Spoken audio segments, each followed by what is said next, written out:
Hello, my name is Brant Hunt. My channel is Discerning What is True. I'm going to be reading a couple more chapters here today. That is the first, second, third day of January, that is 2024. Going to be reading from, again, the Egyptian miracle. And this is going to be chapter 7 and chapter 8. Chapter 7 is just simply entitled The Temple Architectronics. And in chapter 8, which will be a little ways back, further on will be the chapter's title is called The Royal Ascent to the Temple. And then after that, I'll do one more chapter, which is chapter 9 of part 2 here. And that will be the conclusion of the book today. So thank you for being here. Hope everyone's doing well. It's a little cool today here, approximately probably 49 or 48 degrees here. That is in the south. I got up this morning and it was frost on the buildings here, so it definitely got below 32 degrees. And been somewhat cool here. Cloudy. If it wasn't cloudy, I'm sure it'd be even cooler. So thank you for being here. So again, the chapter is chapter 7, Temple Architectonics. The master of works tells the disciples, you come from the earth, he has nourished you, and you shall return unto earth. This element takes and keeps the other elements. Know that everything that formlessly spreads by itself must have a recipient. Thus air retains the fire of the universe, and water retains air, in the same way that the earth is the vase that holds water and gives it form. Thus the earth is the container of everything, and I am speaking to you of the earth upon which you tread, the gross image of the spermatic earth of which you are made. Always perceive in the lower things revealed by the senses the image of the things your spirit alone can conceive when your senses are closed to the world of transitorial aspects. I shall speak to you of architectural and not of technique. The man of the earth lives in his earthly homes or earthly houses. The neter comes from heaven and makes the earth. The house is only enclosed void. The forms of the world where all the laws of becoming and of return are inscribed frame that void. You must learn to read these signs in order to reach the sanctuary through the maze of possibilities. Learn how the doors are bolted by the secret of nature. Otherwise, you will never reach the aim. But the boundaries of the void can be marked only by the law of numbers. Numbers impose the form of the limits. This is the basics. And through this idea, formless spirit becomes, grows, and vegetates in form matter, for everything is sustained by vegetation. There is growth from earth towards the sky. There is formation by going from one horizon to the other. Then there is what is inside and what is outside. From the inside comes the ripened sap that gives the seed. From the outside comes the nourishment brought by the sky to the earth. This is the idea of the temple, the house of the God. Listen, the man who inhabits his house stamps it with his thought, with the rhythm of his being. The house inhabited by a neter is impregnated with its idea and with the nature of its being. This is his house and no one else's.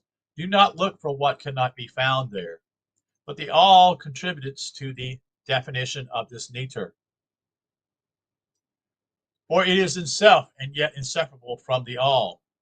When you know the orientation of the God for whom you want to construct a abode, you know the idea that will take form, the basics of the ground plan. Trace the number or geometry of this meter. This source dash element will inevitably guide you towards all the forms that can result from it. But it is only a guide and not an image. Know the secret of number, or it generates.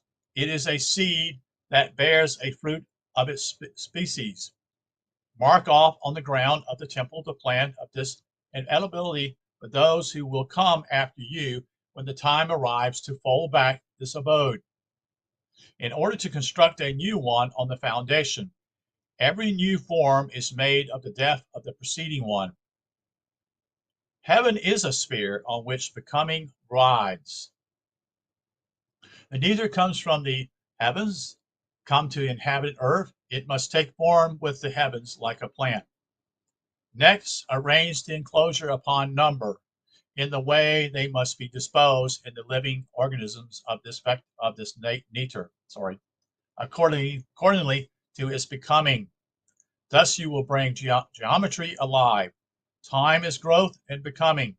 It is your only true measure.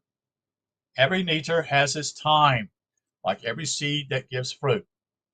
And know that for man, the soul is fixed in 40 days. Mat, M-A-A-T, and its moves in the 4th month. It can live after 7 lunar months. Osiris, or after 9 solar months. Horus. Transcribe these numbers into cubits, fingers and thumbs, breadth, and into diameters through the secret of measures. Then draw the boundaries of your houses in the house of the neter.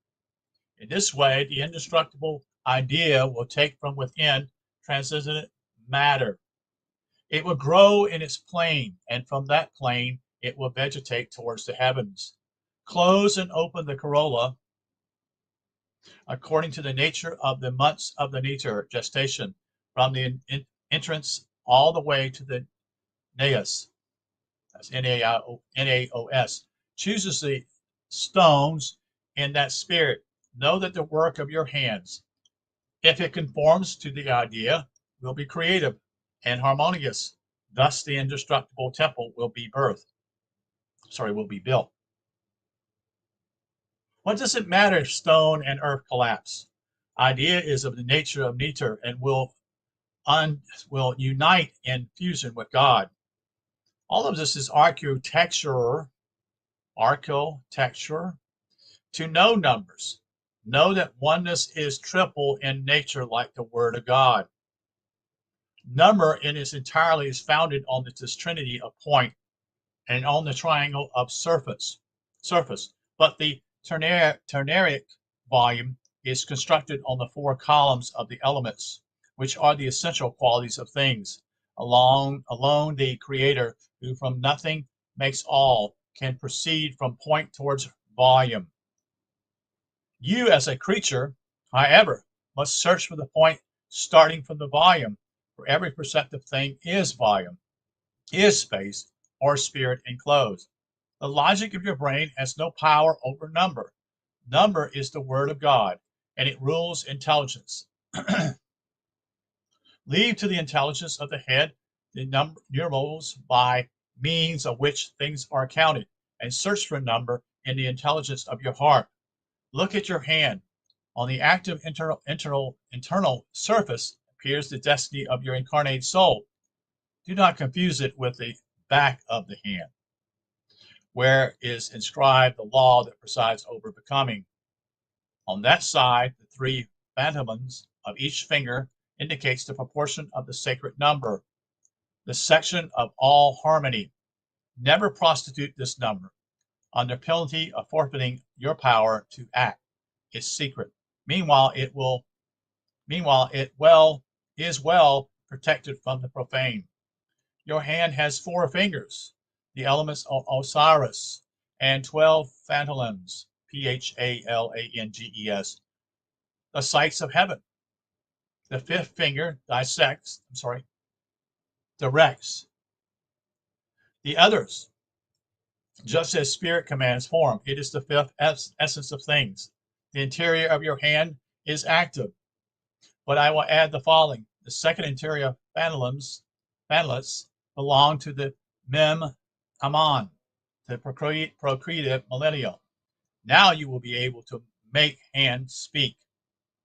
The first surface is the triangle, and its root is incomprehensible oneness. When this oneness surface, the triangle divides into two.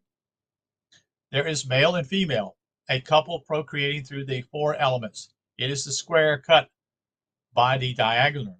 The four elements are the square of heaven. Know that the side of a square is the foundation of all right triangles. Draw the diagonals of the square. They form four triangles equal to each other, thereby manifesting the essential law ruling right triangles, the law of any applied science of numbers. For the moment you know only its function. Search for its nature on that basic trace the architectural grid of the world. The first number is 3. The second is 4. The third is 5. They are the prime values of the sides of the sacred right triangle, application of which leads to innumerable consequences. All surfaces are curves because the world is a becoming and a return. Everything is in its cyclical. Calculate as if that surface were flat, but with numbers that rectify this flat plane into a curved surface. If not, you will be a land surveyor instead of a temple geometric.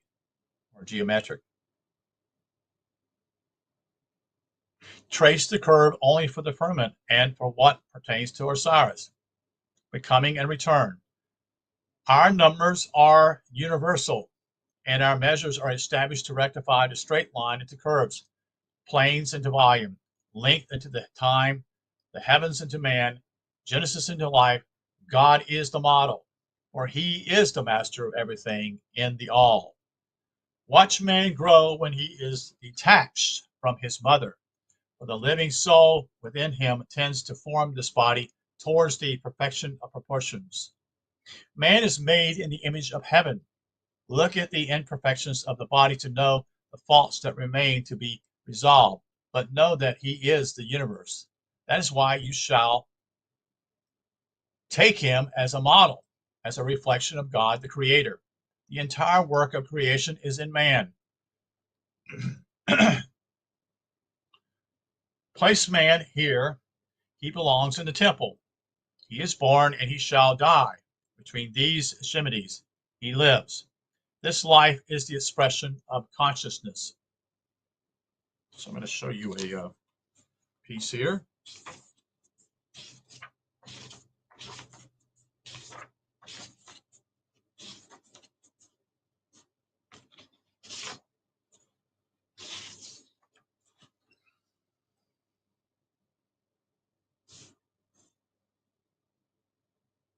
So this is going to be figure 37.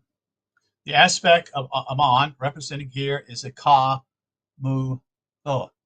The literal meaning of this figuration is the bull of his mother, signifies primordial seed acting in itself, or conception through oneself, i.e., Adamic creation, that is, Adam Kadmon.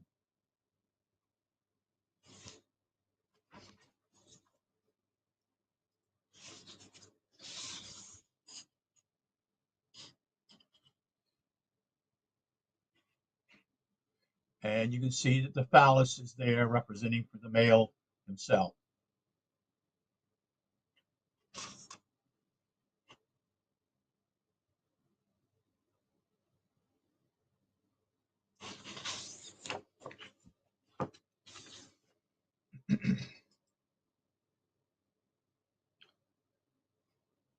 So this figuration is called the bull of his mother.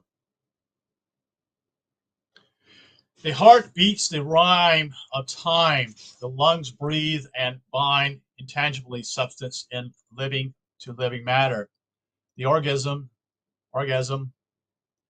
this digresses, separates the pure from the impure. His face speaks of his life. His month expresses his thought. His mouth expresses his thought. His eyes reveal his conscience. His voice can intone all the sounds of nature and express all speech. Man's every gesture speaks. He is the complete incarnation of the intangible and inaudible word, which makes itself known through this form. Give life to the statue by making it express the truth of the nature. Body on the wall, show only one of the sides of the other is identical. Show in full face are unequal. For man is a duality in his fallen nature, but he is oneness in his origin. In man, the left, that is the Orient side receives. So on the left, receives. The right is the Occident side, this side, gives. In his brain is evil, which always separates. In his heart, that is Ibit, Hate, is good, which always unifies or unites. So your heart always unites. Your brain is always dividing, separating. You see. Thus will you make the image of man speak.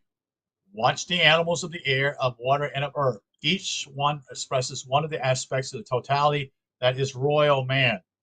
Each one expresses one of the words of the divine language that is the universe.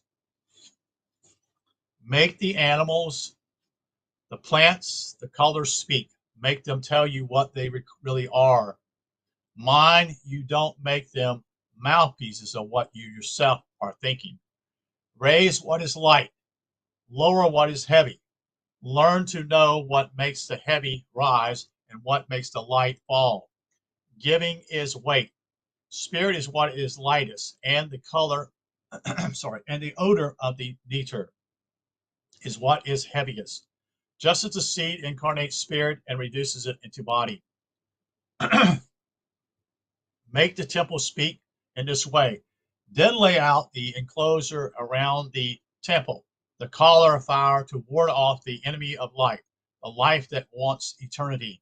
At the entrance, plant the flagstaffs, lower magnets of heaven, and make their flame be nourished by the spirit of the four winds.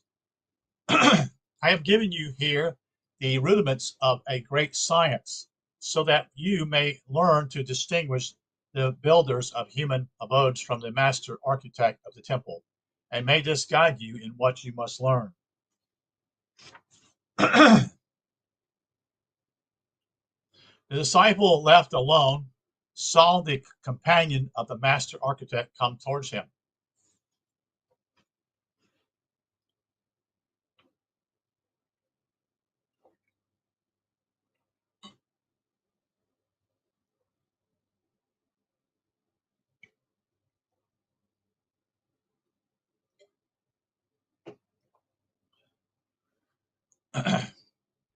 My brother, I have been instructed to lead you through the science of architecture and to show you particularly the building sites where you can see what will later, in the finished work, remain hidden from your eyes. But it would be ungrateful of me if I were to arrogate the lofty science that was taught me. I shall only explain to you these things as they were told me in answers to my questions. First, know the following. Isn't water the beginning of all things? Therefore, the average level of the highest infiltration waters will be used to establish the horizontal and to indicate the seat of our monuments. Since day of yore, our fathers observed the rate of increase of the ground level through the deposit of river mud and through what is brought by the heavens, all of which causes the waters to rise. Therefore, we know beforehand the time when our work, gnawed at its foundations, will collapse as a root dies after giving the fruit that once again will seed the earth. And we calculate its life by the rhythm of heavenly cycles, in order that the growth of our temples may conform to the changes of the great seasons of the universe. Let us consider next the most important precepts to the follow in applied architecture. Without philosophy, there is no architecture, but only building technique. The temple must be read like a book. If the temple had nothing to teach, it would be no more than a house for people instead of a house of God. If the neter, that is, shelters, is beautiful, the house will be beautiful. If the neter is unpleasant, his house will be unpleasant also, for it is the description of the neter. If it were merely a matter of describing a myth, such a description could be written on the walls as well as on the pappus. It would not be the temple. To build the house of the neter means to create its idea in all possible ways with the material as well as with the measurements and the text carved on the stones materialize in this matter. The idea is once and for all inscribed in the substance of the universe. Mistakes, however, cannot be tolerated. I'm going to show you a figure here. This is figure 38. The king wearing the red crown presides over the festival of the white hippopotamus, the gestation principle, APET, APET, which signifies at the same time counting, numbering, and gestation.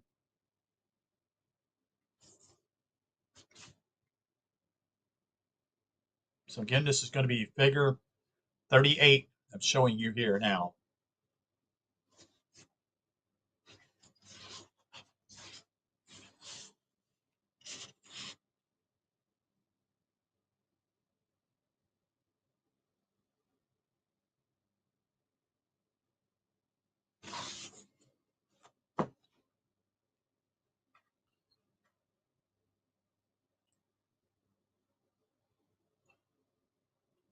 The secret lies in understanding the line of meaning represented by the neter.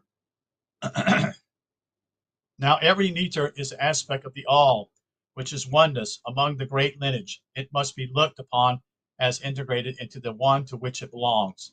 Taken as a whole, the teaching concerns the genesis of the world.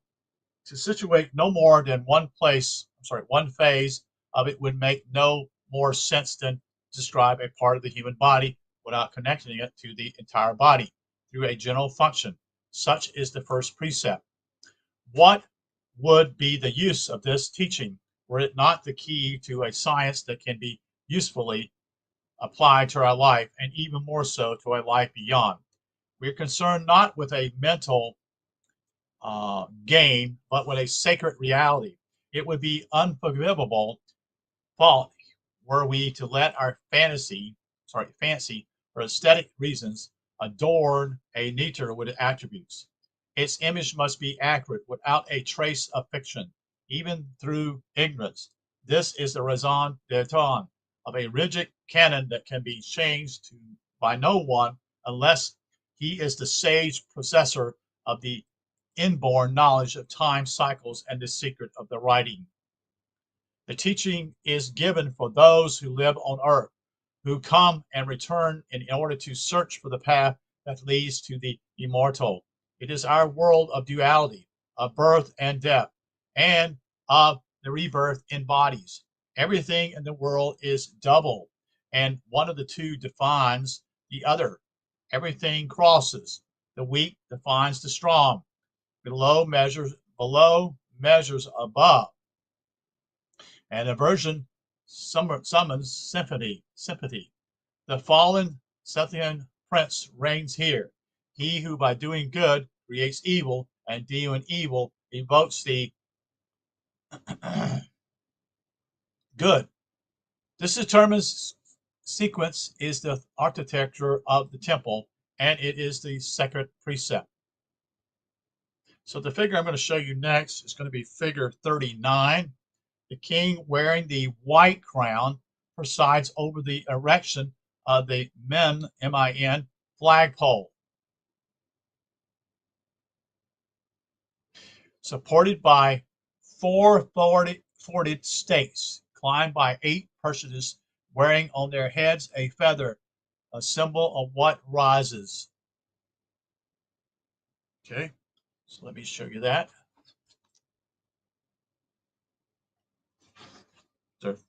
So there's going to be one centerpiece here, and then you're going to have four, what I call, looks like almost like a pyramid-like shape or a Christmas tree shape.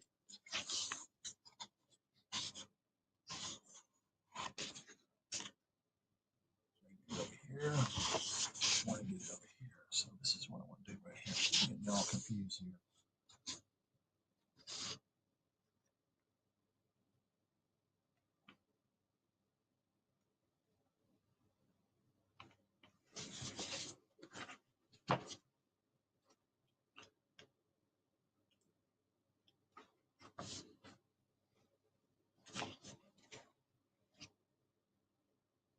So there are two people going up this particular stakes, and they're wearing what they call a feather, a symbol of what rises. Those who already now have known how to renounce the body for the life of the soul alone no longer need the walls that delimitate the void and cast it into mortal forms. For these the time has come, and when God alone is the temple, for them there is no longer a temple on earth. Know then what you are searching for.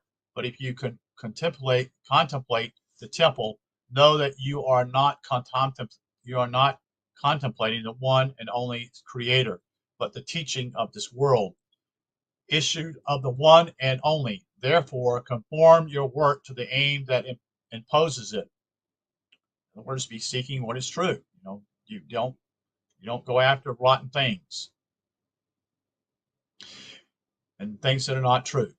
Be in no way concerned with your work material continuation in time. Place the sandstone representing earth upon the airy limestone if the idea demands it. No matter if this limestone turns to dust or if the structure made of clay and unfired river silt with its watery prominences threatens to crumble. For fire chooses granite, because that stone comes from fire. Be also aware that all life is the fruit of the black destruction of death. That this blackness is the root, origin of what will be white or red, like those veins that sometimes traverse our black stones. Cut the stones in the quarry itself. Choose them judicially. Give them the measurements projected on the plan, for the joints must measure the images. They may sever the head of a personage or cut off a part of the body. Choose the stratum of stone that conforms with the principle to be expressed. May each chamber, that is, each chapter of your book, be conceived as an entity, as the risk of building walls that will someday collapse. But do not connect two adjoining walls unless the idea, that is, traverses from one hall to the other. Fit your key pieces to the wall and the ground at the precise spots of the measure and numbers that establish the plan. Make the idea rise from the ground to the architraves, from earth to the firmament, where the laws are inscribed. Make the gods rise towards God, just as the sun draws to itself the flower of the plant. Such is the third precept.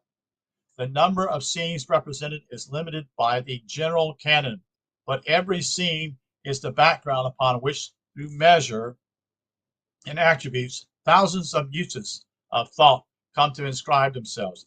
Know that the portal is the key to the idea transcribed in the site to which the opening offers access. Study this door with precision. The temple will be consecrated only if no error is committed. As for the obelisk, they search the sky for the temple's generated fire. Upon them, the masters inscribe the laws that causes the gravitation of the worlds. And now come and touch with your hands and see with your eyes the transcription of what I have told you. For you must observe how we work. You will see that we carefully fold back the past temple so that it may be the seed and the bed of life, whence will emerge the new temple in conformity to the new era. You will count the number of strata of foundation stones, and you will learn the significance thereof. You will notice the choice of inscriptions. They are the guide for those who know how to read. You will search for the teachings offered by layers of the foundation and the cornerstones. You will see the love of truth with which our masters have established the empire of knowledge and of the great prayer. So that is the conclusion of chapter 7. And now I'm going to do chapter 8. So chapter 8 here is called the Royal Ascent to the Temple.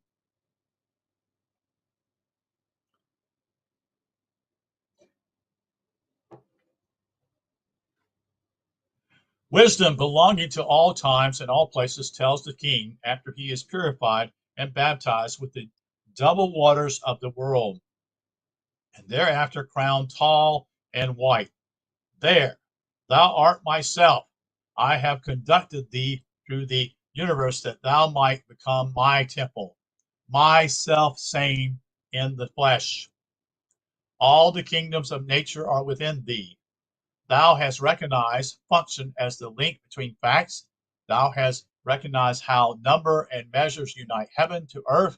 I have made thee suffer the trial of separation, which projects outside thee that which is in thee. Thus creating an illusionary world in the image of truth in response to the temptation of beauty and the joy of evil. It was necessary for thee to recognize the errors of pride that imagine a science and a substitute for consciousness that specifies all things.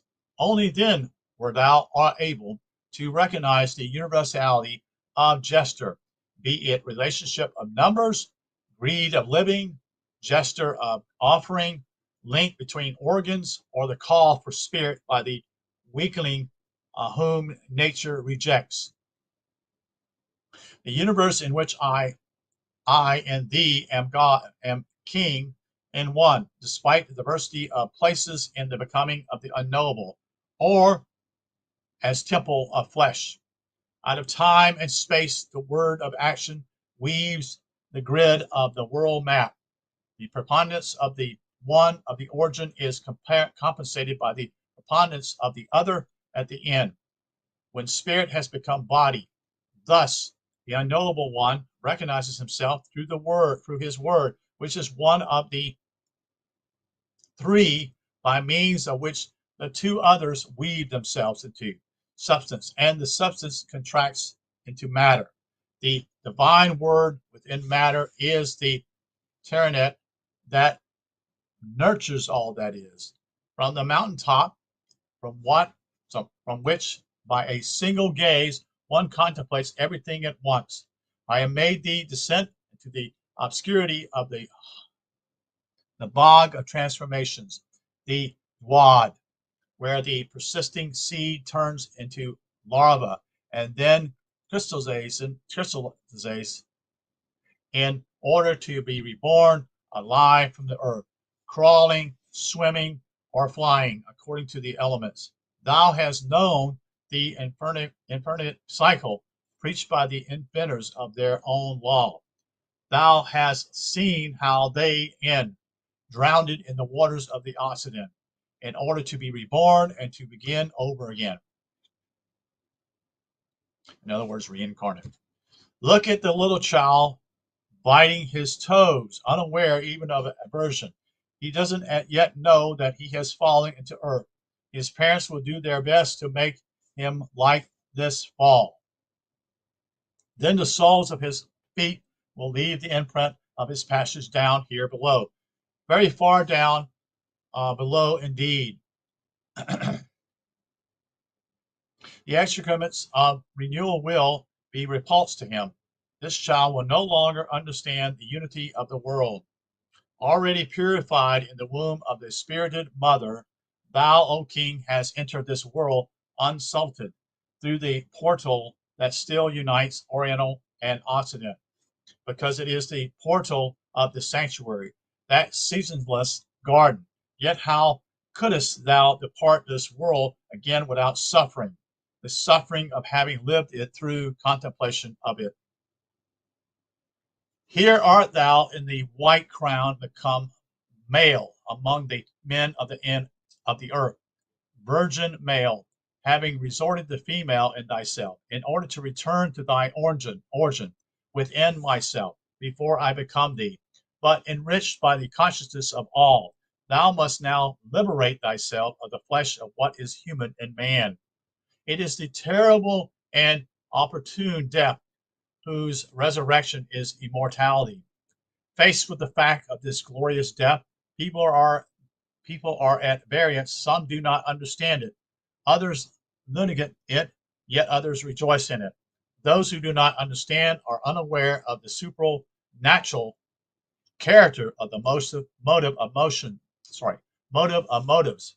Rather than lose themselves in faith, they prefer to place their trust in human science, hoping that the future will afford comprehension of an indisputable cause.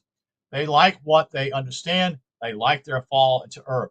This is no way exempts them from believing, but they conceal such credence to the chimera of soliloquism. Those who bewail this glorious death of the embodied word are human, to the divine, the attribute, their own feelings. However, the model of such ultimate cosmic suffering is a haven of solace for a suffering and mortal humanity of yesteryear.